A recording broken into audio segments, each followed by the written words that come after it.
Donc elle est là, mais je ne vais pas l'ouvrir parce que je me suis permis de préparer avant un peu. Et, donc le sujet de la prédication, un cœur pur. Donc les diamants, vous savez que j'aime tout ce qui brille. Non, vous savez très bien pourquoi j'ai choisi les diamants, je pense, à quoi je fais référence. Et, ce que je voulais vous dire, c'est tout d'abord, le cœur pur, c'est Natalia qui m'a inspiré, qui m'en a parlé il y a quelques temps. On m'a dit que tu devrais prêcher sur ce sujet-là. Et c'est vrai que ce que nous vivons depuis maintenant quelques temps, c'est vraiment très précieux. On vit vraiment des moments très particuliers. On en parlait avec Alain cette semaine. Et je remercie le Seigneur de ce que nous pouvons nous réunir, vivre ces choses et voir les prémices de ce qui va arriver, commencer à se former dans cette église. Donc voilà, c'est vraiment très précieux. On est vraiment dans un lieu auquel il faut vraiment porter chacun très attention.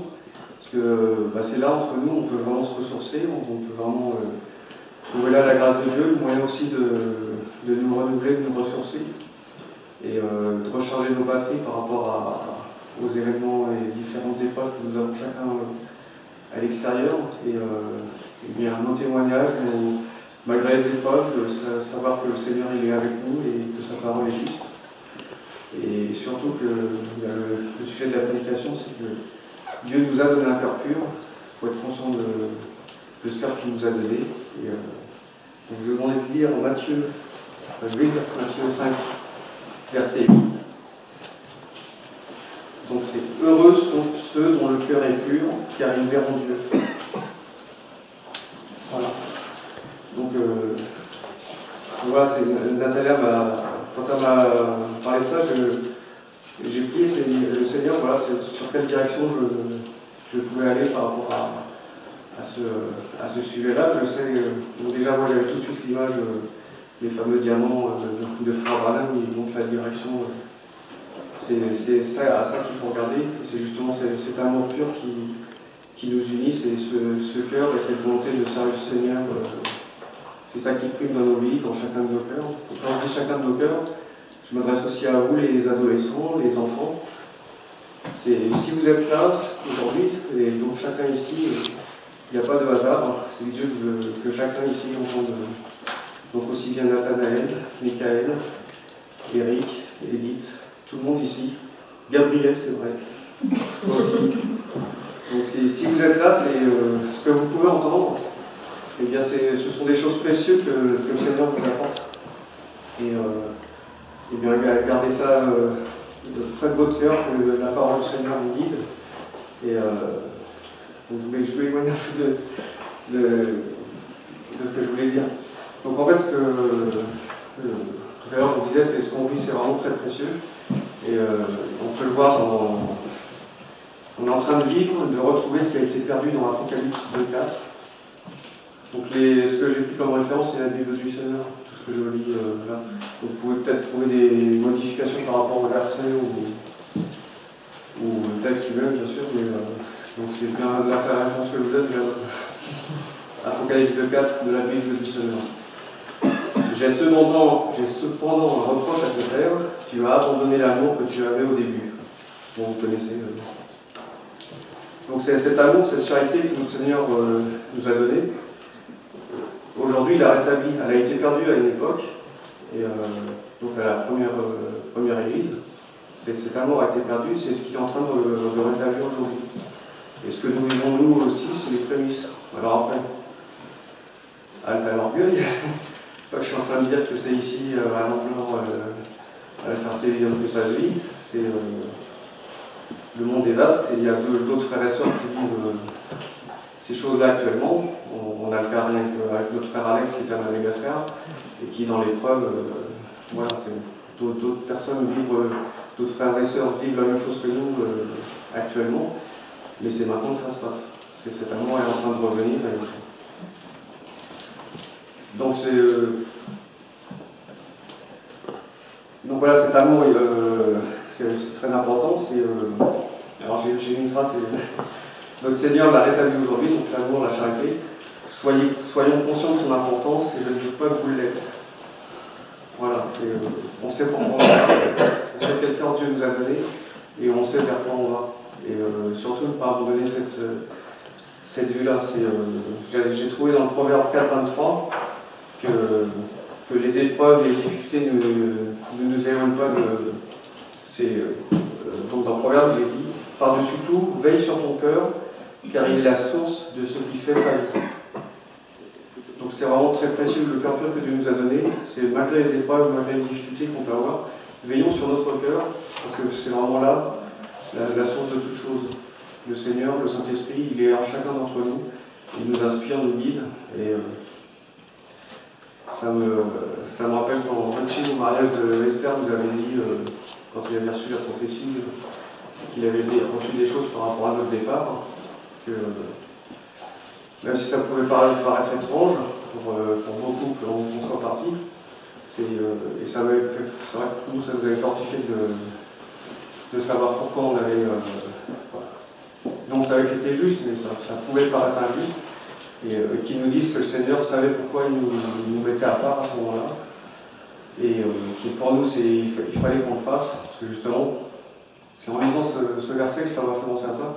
C'est peut-être qu'en restant, notre cœur on serait rentré dans de l'amertume, des choses comme ça qui auraient gagné notre cœur. Notre cœur est pur, et notre Seigneur nous l'a donné ainsi, et il est sans hypocrisie. Notre comportement est inverse à Matthieu 6,2. Si donc tu donnes quelque chose aux pauvres, ne le clamons pas partout, ce sont les hypocrites qui agissent ainsi. Donc bien sûr, nous, on ne fonctionne pas du tout comme ça.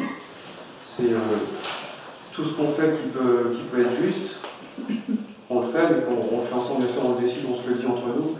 Mais on ne clame pas, on a fait ceci, on a fait cela. Et c'est vrai que depuis tant d'années qu'on vit ensemble, qu'on a vécu des choses, donc ça fait 3-4 ans pour certains, 10, 15 voire plus avec d'autres, on a vécu des choses ensemble. Et c'est vrai que les frères et sœurs que je vois devant moi, on a justement ce comportement-là. Ça n'a jamais été des éclats, on s'affichait, chacun a fait à son niveau des choses précieuses, des choses qui pouvaient paraître peu ou pas importantes aux yeux de certains, mais qui aujourd'hui, comme tu disais aussi, c'est aujourd'hui ces choses reviennent, et tous ces témoignages, ces petites attentions, tout ça, ça va se révéler, et le Seigneur va bien. Amen. Tout simplement. Donc notre cœur doit être tel que 1 Pierre 3 à 4. Recherchez non pas la beauté extérieure, mais celle qui émane de l'être intérieur, la beauté impérissable d'un esprit doux et paisible, à laquelle Dieu attache un grand prix. Donc on revient sur... on est vraiment toujours dans cette douceur, dans cette paix. Et, alors bien sûr, après on va dire, nous cherchons pas de ces belles choses, mais toi, tu roules dans telle voiture, toi tu as telle chose, mais après c'est toujours une question de cœur. Quelle est la priorité dans ta vie? Est-ce que c'est d'avoir cette belle chose, ou est-ce que la priorité dans ta vie c'est le royaume de Dieu? Et Dieu, lui, les choses du monde pâlissent, mais il te bénit dans tout ce que tu es en train de prendre. Donc ce sont que des choses c'est des cadeaux de Dieu qui te donnent en plus. C'est toujours une histoire de cœur, quelle est l'intention de ton cœur? Est-ce que ton cœur il est à chercher, je vais avoir une belle bagnole, des belles fringues, des belles bagues, etc. Ou est-ce que tu veux, par les projets, là on parlait hier par rapport à Florent, les nouveaux projets que j'ai, parce que cette semaine on est allé au salon du végétal, donc j'ai rencontré des Hollandais, aussi hier, avant-hier, des personnes pour la création du site. Tout ça, c'est des nouveaux projets, mais c'est ce qu'on disait hier, c'est moi je ne cherche pas à développer Florent, je vais faire des choses magnifiques pour que je sois en gros dans les journaux. C'est pas du tout ça le but, c'est juste que ce soit une source de bénédiction pour les choses que nous avons à faire. Et je sais que Dieu bénira ces choses-là.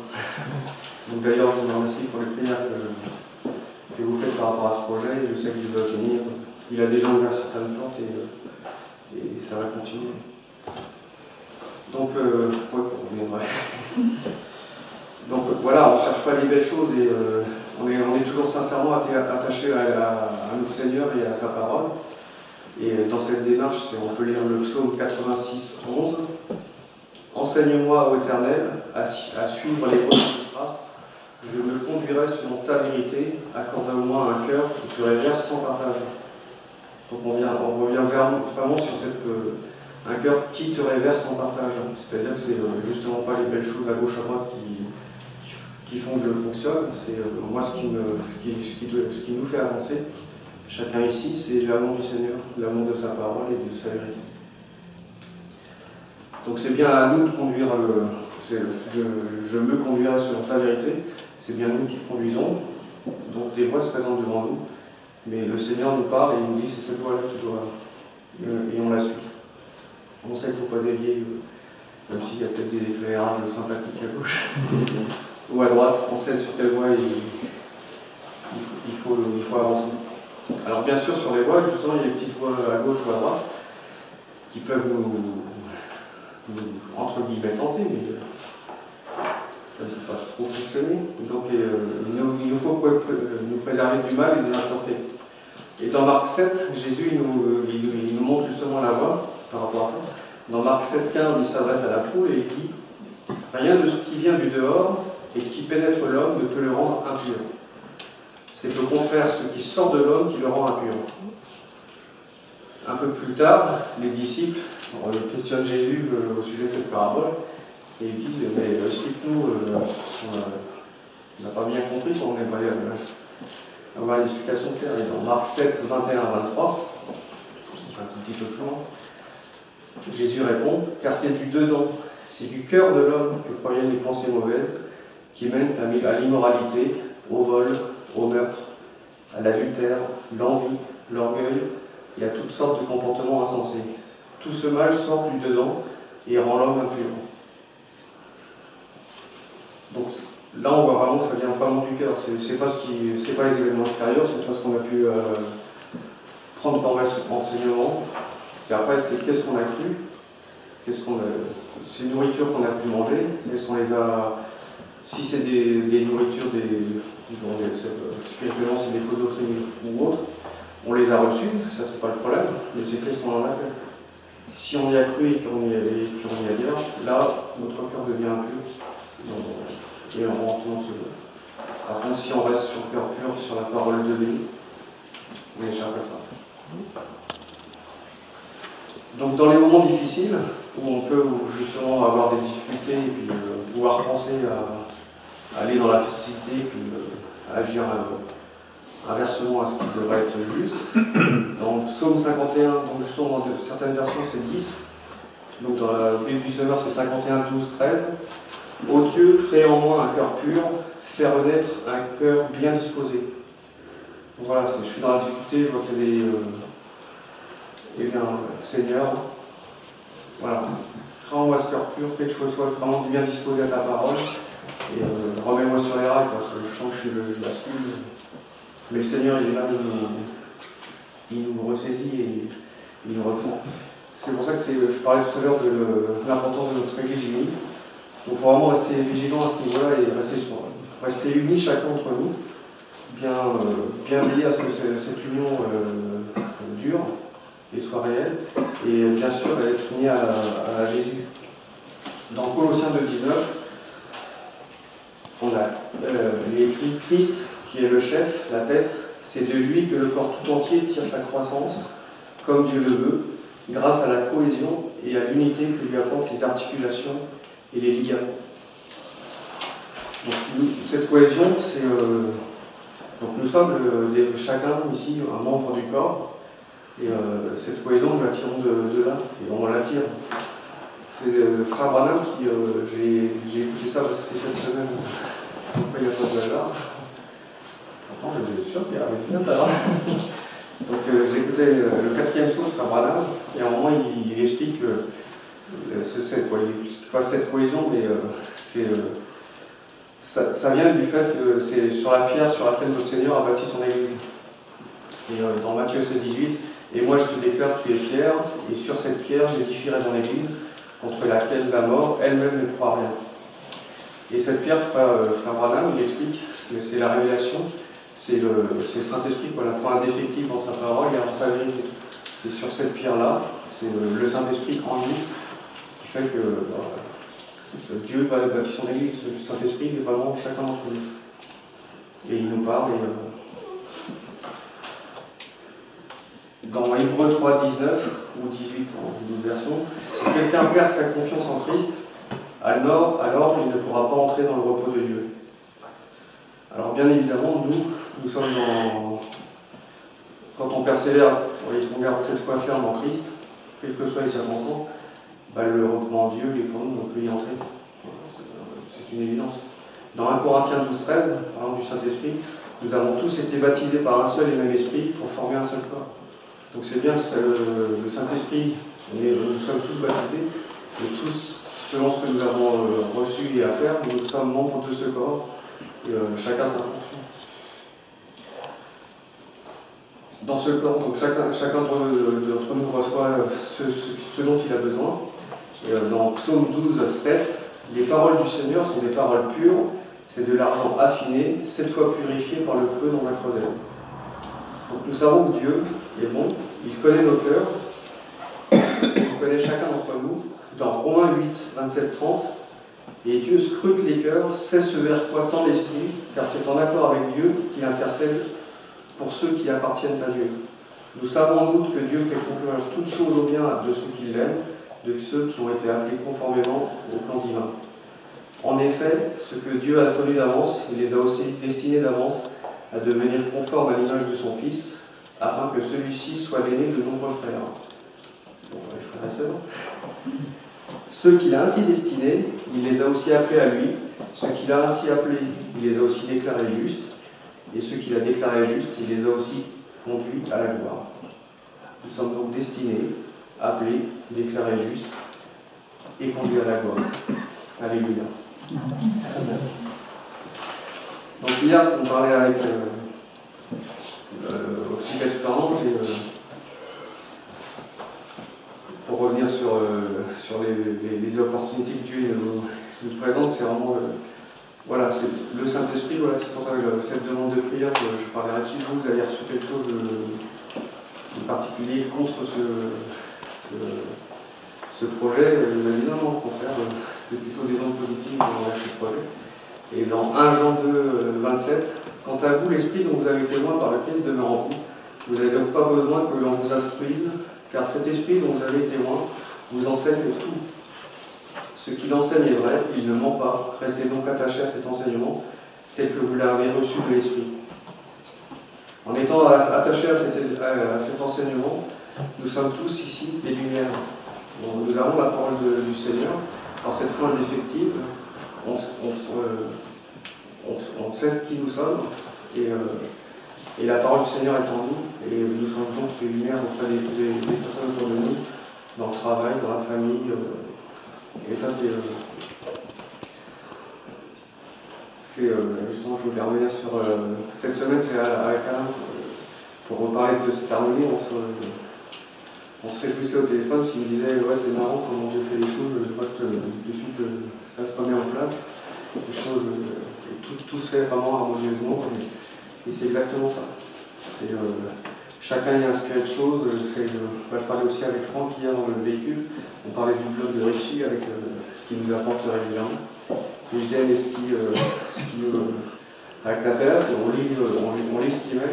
Et, je ne dirais pas que c'est une aimable révision, mais au contraire, ce qu'il met, c'est, comme disait Franck, c'est une photo qu'on voyait, on la voyait floue. Et là, ce que Richie nous apporte, c'est tellement évident, mais on ne mettait pas les mots dessus. Ce que tu nous apportes, et donc voilà, c'est le Seigneur qui parle, et qui chacun il a cette interaction, c'est réellement le cœur, il y a la main, le pied, le nez, la bouche.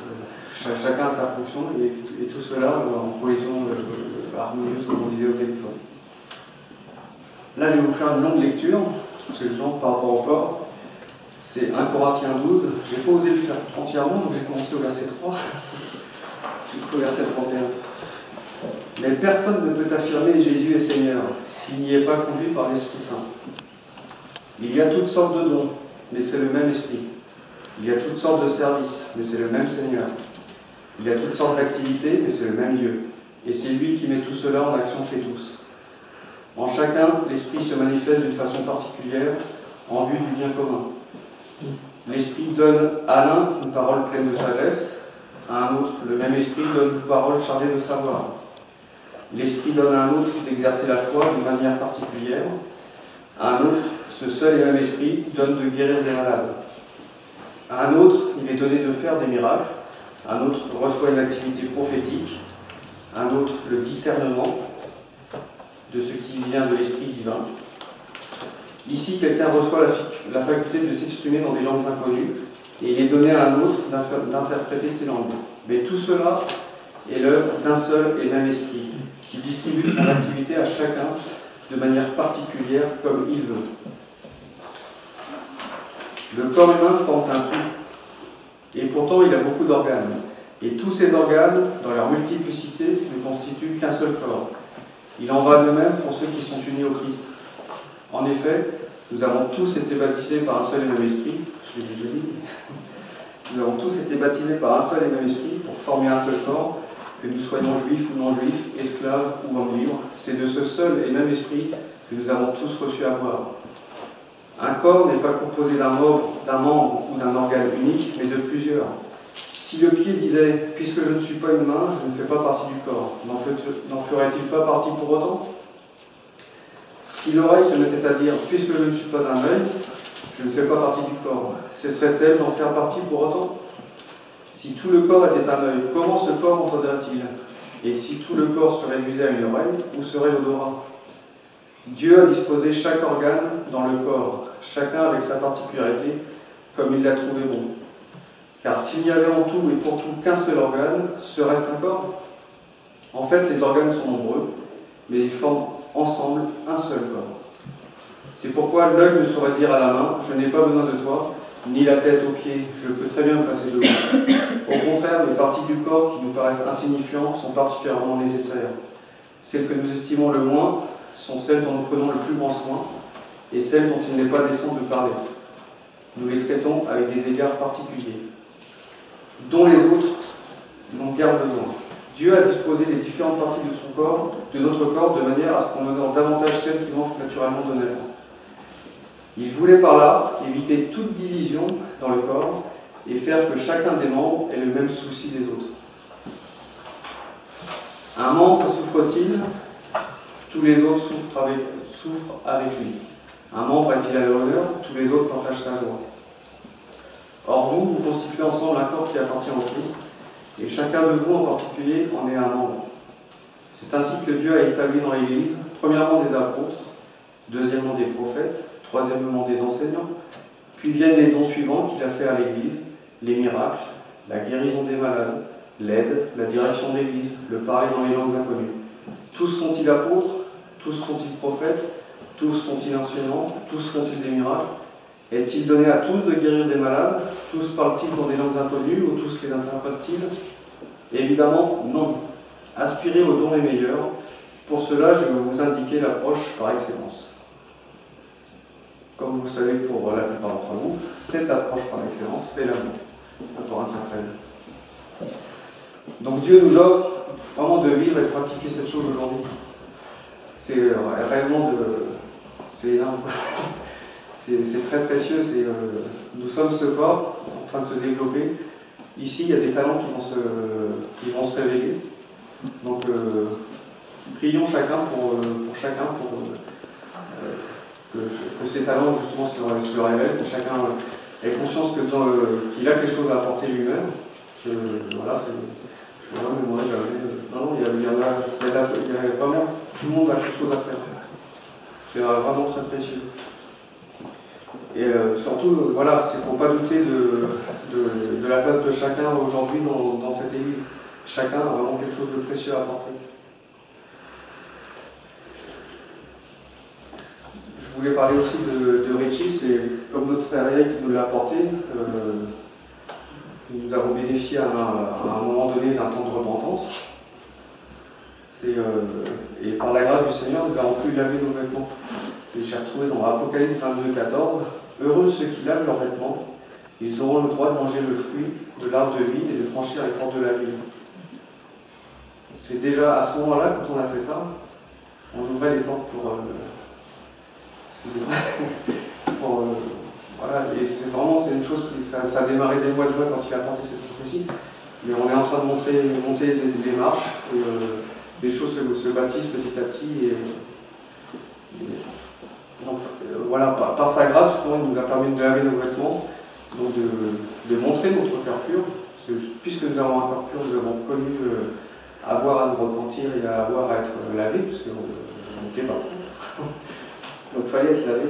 Et dans Apocalypse 21-27, rien d'impur ne pourra y pénétrer, nul homme qui se lie par des pratiques abominables et aux mensonges n'y entrera. Seuls y auront accès ceux qui sont inscrits dans les livres de vie de la vie.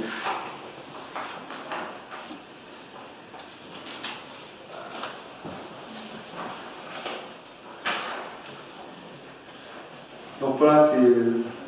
Je crois qu'il manque une page. Un petit moment de panique. Voilà, on approche.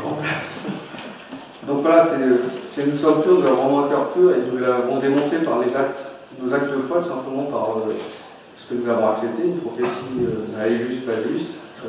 J'ai fait des choses pas bien, je le reconnais.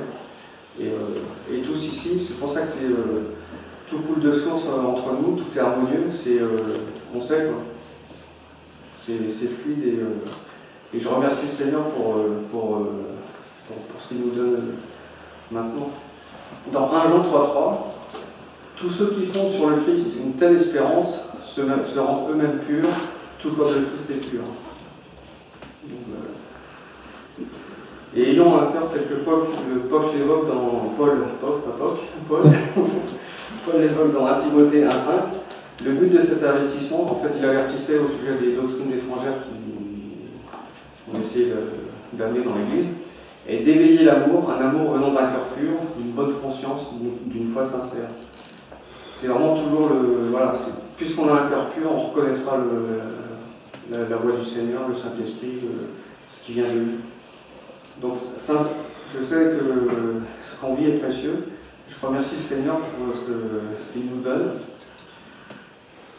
Et je le remercie surtout pour le cœur qu'il nous a donné. Et dans Psaume 24, 3, 4, qui pourra accéder au monde de l'Éternel, qui pourra se tenir dans sa demeure sainte, l'innocent aux mains nettes et qui a le cœur pur, qui ne se tourne pas vers le mensonge et qui ne jure pas pour tromper son prochain. Donc merci à vous. Merci pour ce que vous êtes, pour ce corps dont nous sommes chacun membre, pour ce cœur pur qui nous est commun.